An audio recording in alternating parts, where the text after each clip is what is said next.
Hey, it's Cam with another video for how digital paint. Here we'll be seeing the walkthrough of this speed painting set in the Australian outback. Basic story is a kangaroo discovers a massive termite mound.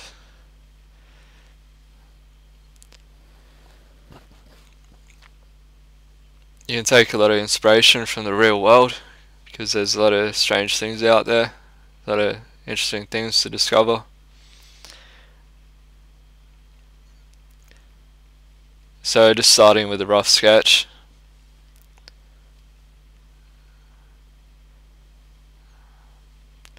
And then new layer, refining the elements of the sketch.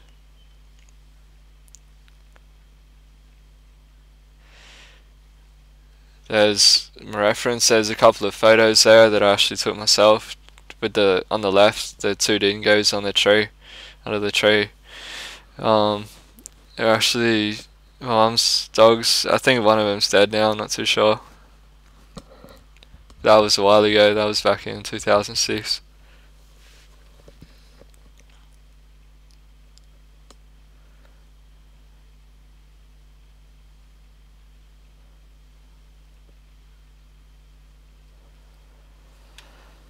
Yeah, so grass and different trees. Every part of the piece that I put in, I'm trying to make it complement the composition better. So for instance, having things kind of vignette the main focal point, which in this case is the termite mound. So you can see the tree kind of wraps around it, and then the grass is pointing in towards it.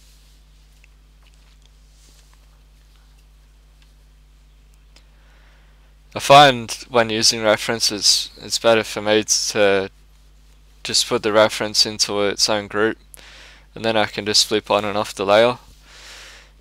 Because usually if I leave the reference there, like on a second monitor always open, I'll end up staring at the reference more than I actually spend painting, and it can just be a bit too much information. I want to spend more time painting than looking at reference, so I'll generally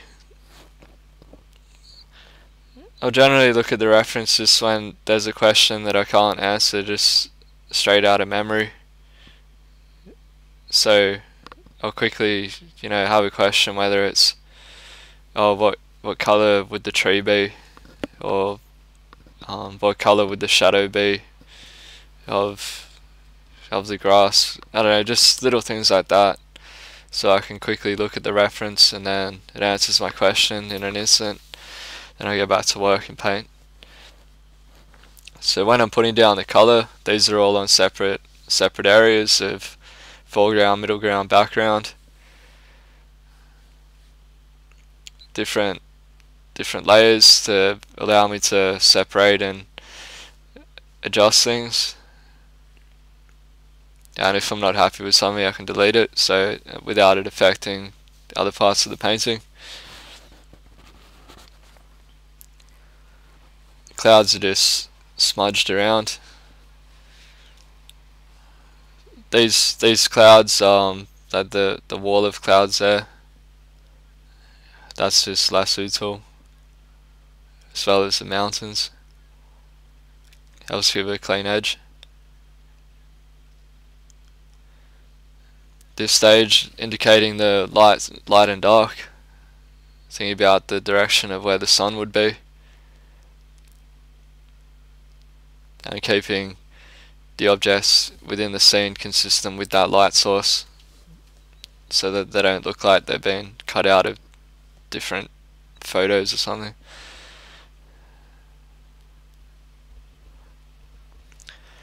Clouds is just setting it to lock transparency on the layer, throw in the blue for the shadows, and then using a kind of diffuse smudge tool on the shadows. So generally with clouds, the areas that are in the light will have a hard edge, whereas areas in the shadow will have a soft edge. And that goes not just for clouds, but other things as well.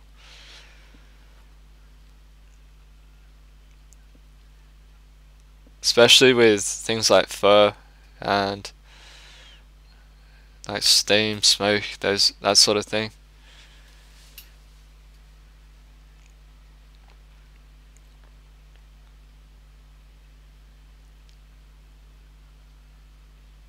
Also thinking about the color temperature of the light and dark.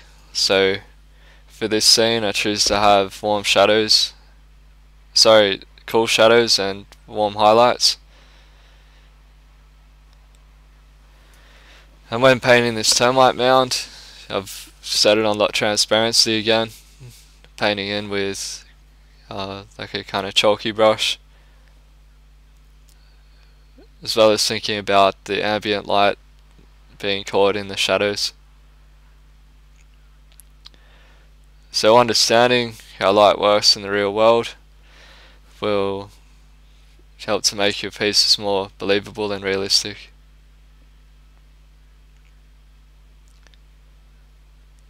And that's really the key to realism, is to capture elements from life and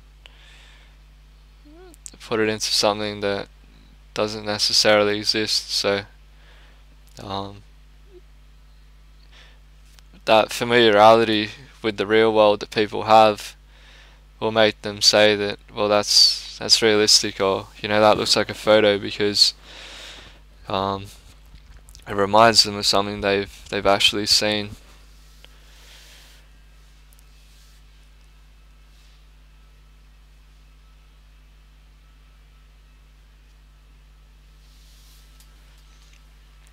This grass ends up kind of failing, but that's why I painted on a new layer.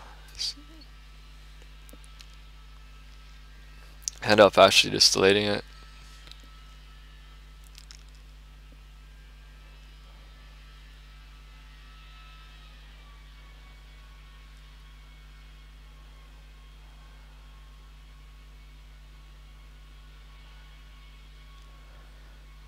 So with like a custom kind of strand brush, I end up getting it to a point where I kind of like it.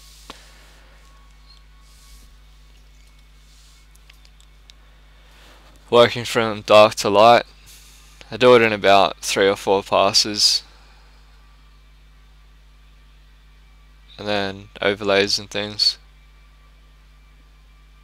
I don't paint a lot of grass like this. I usually just indicate it, but since it was in the foreground, I decided to properly try to make it more detailed and crisp.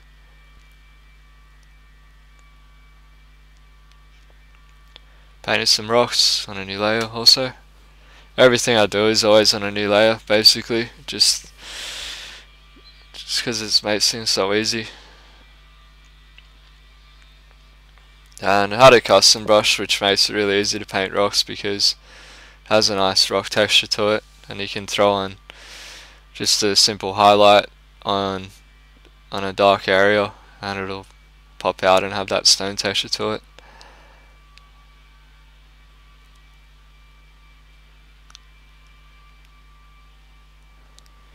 And yeah,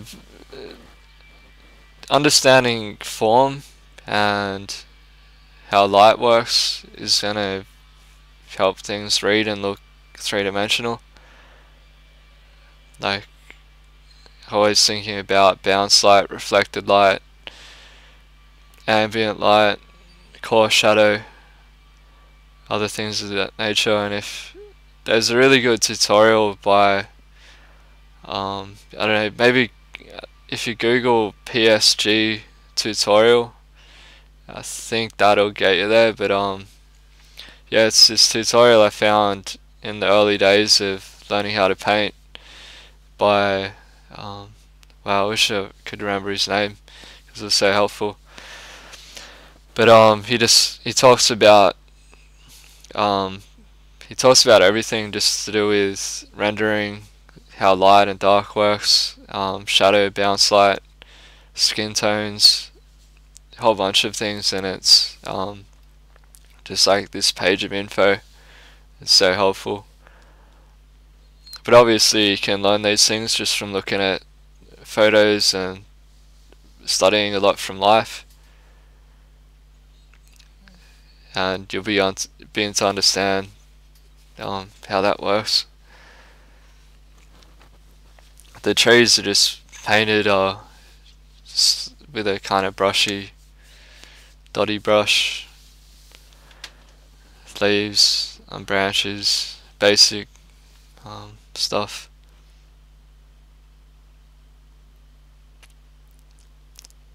Lightening up the fortress just to knock it back into the background a bit.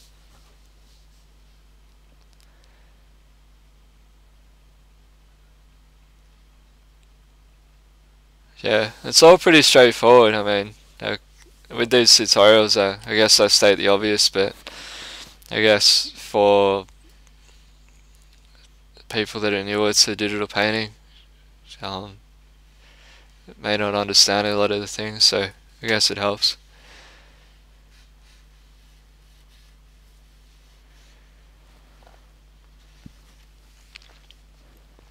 And if there's things that I haven't really mentioned in this video that you may not understand, have a look at my older videos and go through all the videos I've done, because a lot of the information that I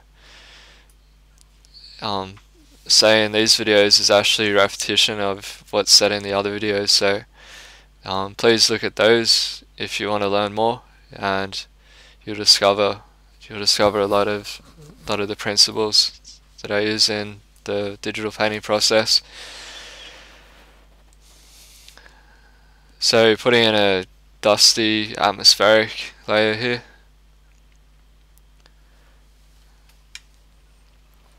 which also helps to separate the foreground and the middle ground.